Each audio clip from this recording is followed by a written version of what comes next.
Have you ever slapped a reverb on a track in Logic Pro, hoping it would magically sound amazing, only to figure out that it actually just sounds way worse? I've been there. I used to add reverbs just for the sake of adding reverbs because Johnny Teacher told me to do it on YouTube.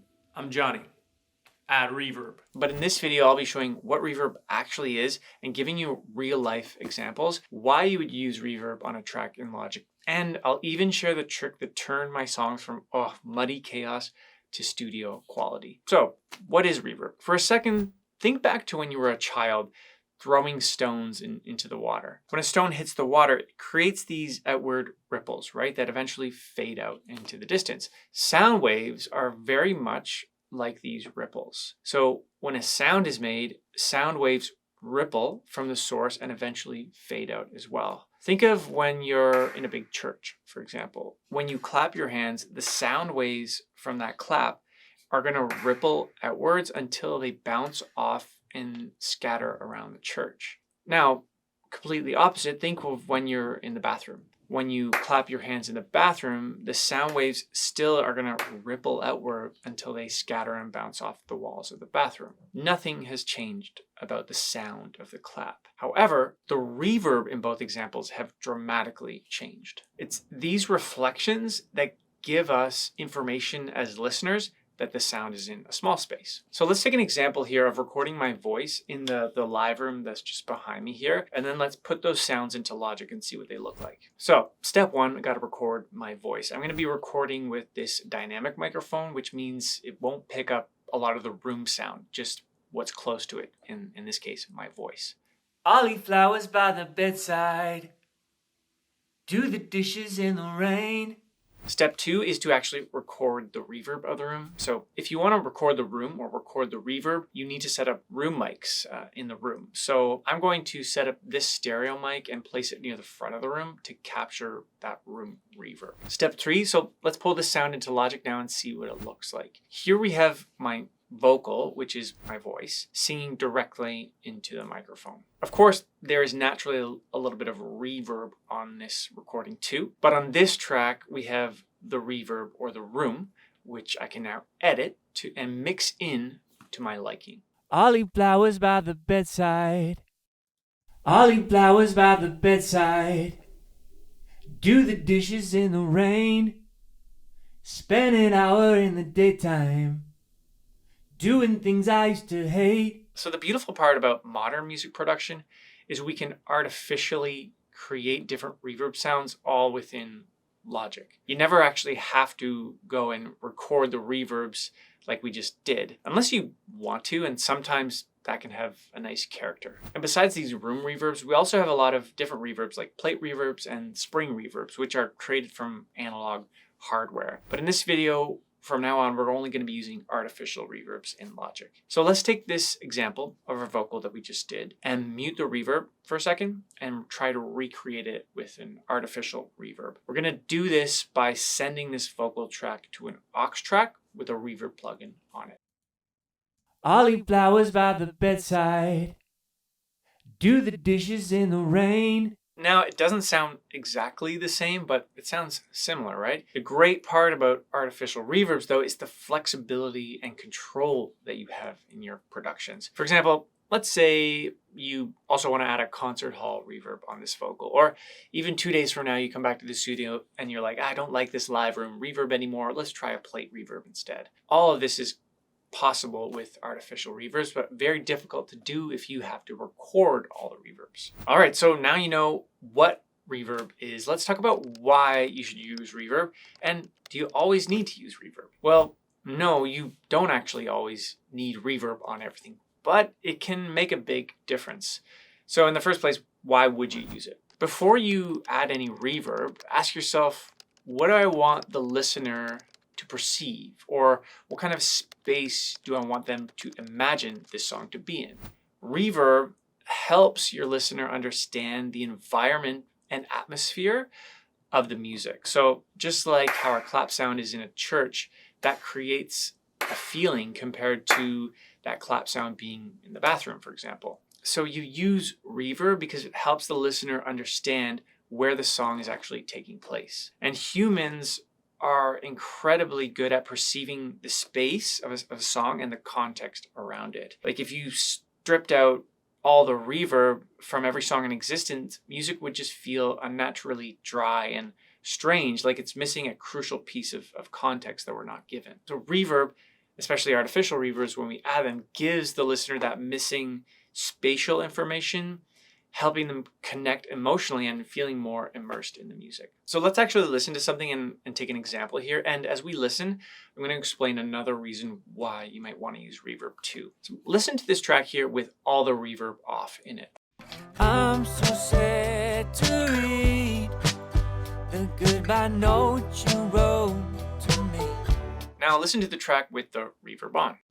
I'm so sad to read the goodbye note you wrote to me. So with this track specifically, I decided to use a reverb in this song because I wanted to give the sense, to give the listener a sense of lushness and dreaminess. And without it, I'm not getting that message across. Reverb is a great mixing tool. With reverb, you can actually use it as a tool to push things back in your mix, to push it behind your speakers in a way.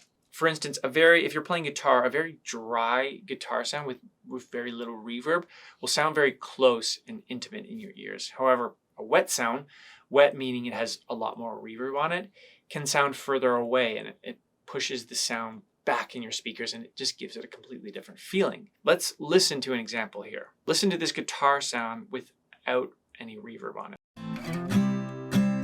Notice how close it feels in your headphones and in your speakers. Now, as we turn on the reverb, listen to how the guitar gets pushed back a bit in your speakers.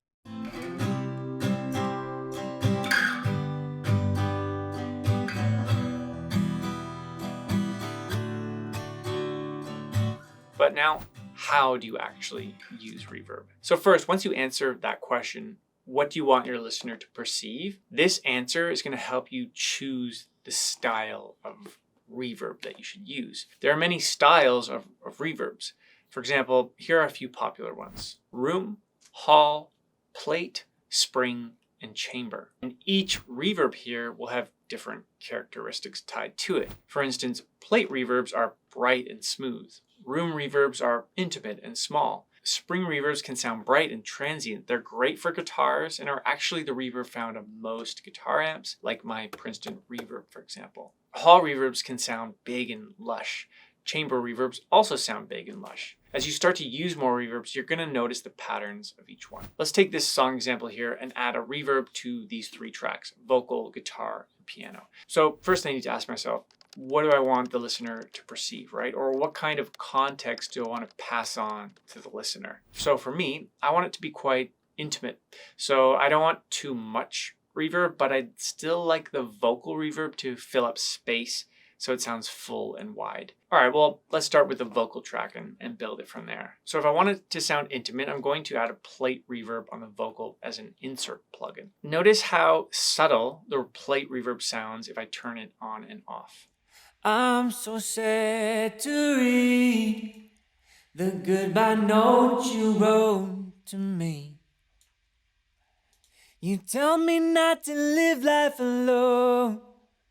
You hope I'll find another lover to hold. I also mentioned I want the vocal reverb to fill up space so it sounds full and wide behind it. So in this case, I'm going to add a hall reverb on an aux track. I want it to be on an aux track because I want to have more control and flexibility over the sound. Let me show you how. So add an aux track and name it hall verb. Add your hall verb to the aux track. Send 100% of the dry signal to this aux track. Now you can mix in the hall verb with your lead vocal track to a level that feels right to you. I'm so sad to read the goodbye note you wrote to me. Now, because it's on an aux track, I have the control to edit this reverb. I can add an EQ to clean up some of the reverb frequencies. Hall reverbs are great because they give you that space and lushness, but they can easily muddy up your song too. That's why it's a good idea to EQ your reverbs, but especially hall reverbs. And it's one of the biggest reasons that took my mixes from just mud to polish. So with both of these reverbs now, we have something like this. I'm so sad to read the goodbye note you wrote to me.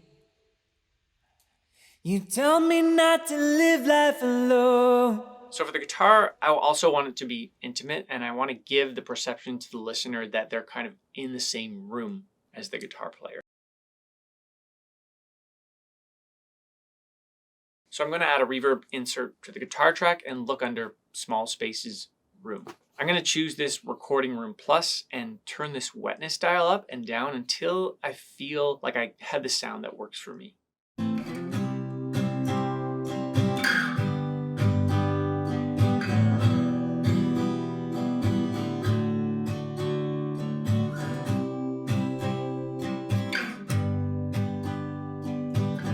Indirectly adding reverb to the guitar track helps me push the guitar back a little bit in the mix so the vocal can stand up front too, and you can balance those to your liking. And to do that, you play with the wetness dials on each and listen with your ears, feeling which one is closer in your head, in your ears. So with both the guitar and vocal, we have this.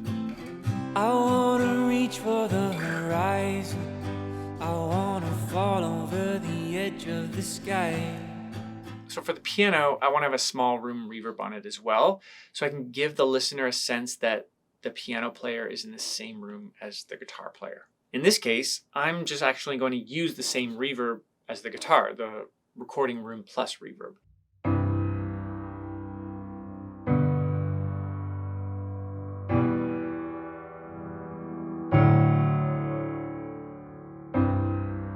Using the same reverb on different tracks is a great way to glue your instruments together because they're in the same artificial space. So since I'm using the same reverb for the piano and the guitar, I could actually set up a room reverb aux track, which gives me the power to add any instrument to this reverb. For example, let's say I stop producing today, but I come back tomorrow and I record a cello. I can now just take this cello track and then send it to this room reverb. Now the piano, the guitar, and the cello all share the same room.